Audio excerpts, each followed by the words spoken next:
ಎಲ್ಲೋ guys, ಎಲ್ಲರಿಗೂ ನಮಸ್ಕಾರ. ಯಾವುದೇ ಕಮೆಂಟು ಮತ್ತು ಡಿ ಎಮ್ ನೋಡಿದೆ ನಮ್ಮ ಮರಿ ರಾಗಿ ಮೇವನ್ನ ನೀಟಾಗಿ ತಿಂತಾ ಇಲ್ಲ ಅಂತಲೇ ಕಮೆಂಟ್ ಮಾಡ್ತೀರಾ. ಅದಕ್ಕೆ ಇವತ್ತು ಸೊಲ್ಯೂಷನ್ ಕೊಡ್ತೀನಿ, ಬನ್ನಿ. ನೋಡ್ಬೋದು ಇಲ್ಲಿ ನೀವು ಈ ಚಾಫ್ ಕಟರ್ನಲ್ಲಿ ರಾಗಿ ಮೇವು ಆಡೋದು ಏನಾಗುತ್ತೆ ಅಂದರೆ ಅದು ಫುಲ್ಲು ನುಚ್ಚಾಗುತ್ತೆ, ಫುಲ್ ಸಣ್ಣದಾಗಿ ಬರುತ್ತೆ. ಅದಕ್ಕೋಸ್ಕರ ಏನು ಮಾಡಬೇಕು ಅಂದರೆ ಫಸ್ಟ್ ಈ ಥರ ಇಲ್ಲಿ ಓಪನ್ ಮಾಡಿ.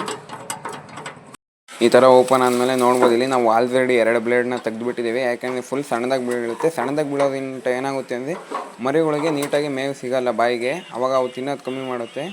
ನೋಡ್ಬೋದು ನಾವು ಆಪೋಸಿಟ್ ತೆಗಿಬೇಕು, ಆವಾಗ ರೊಟೇಷನಿಗೆ ಕೂಡ ಈಸಿ ಆಗುತ್ತೆ. ಬ್ಲೇಡು ಇಲ್ಲಿ 3 ನಟ್ ಇದೆ ನೋಡಿ, 1 2 3 ಮಧ್ಯೆ 3 ನಟ್ ಇದ್ದಾವೆ. ಆ 3 ನಟ್ನ ತೆಗಿಬೇಕು. ನೀವು ತೆಗೆದ್ರೆ ಆರಾಮ್ಸೆ ಬರುತ್ತೆ.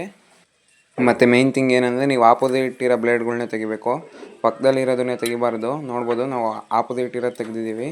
ನಿಮ್ಮ ಮರಿಗಳು ಏನಾದರೂ ರಾಗಿ ಮೇವನ್ನ ನೀಟಾಗಿ ತಿಂತಾ ಇಲ್ಲ ಅಂದರೆ ಈ ಥರ ಮಾಡಿ, ಖಂಡಿತವಾಗ್ಲೂ ನೀಟಾಗಿ ತಿಂತವೆ. ಮತ್ತು ಇವತ್ತಿನ ಇಷ್ಟೇ, ಫಾಲೋ ಮಾಡೋದನ್ನ ಮರಿಬೇಡಿ. ಮತ್ತೆ ಏನಾದರೂ ಡೌಟ್ ಇದೆ ಕಮೆಂಟ್ ಮಾಡಿ.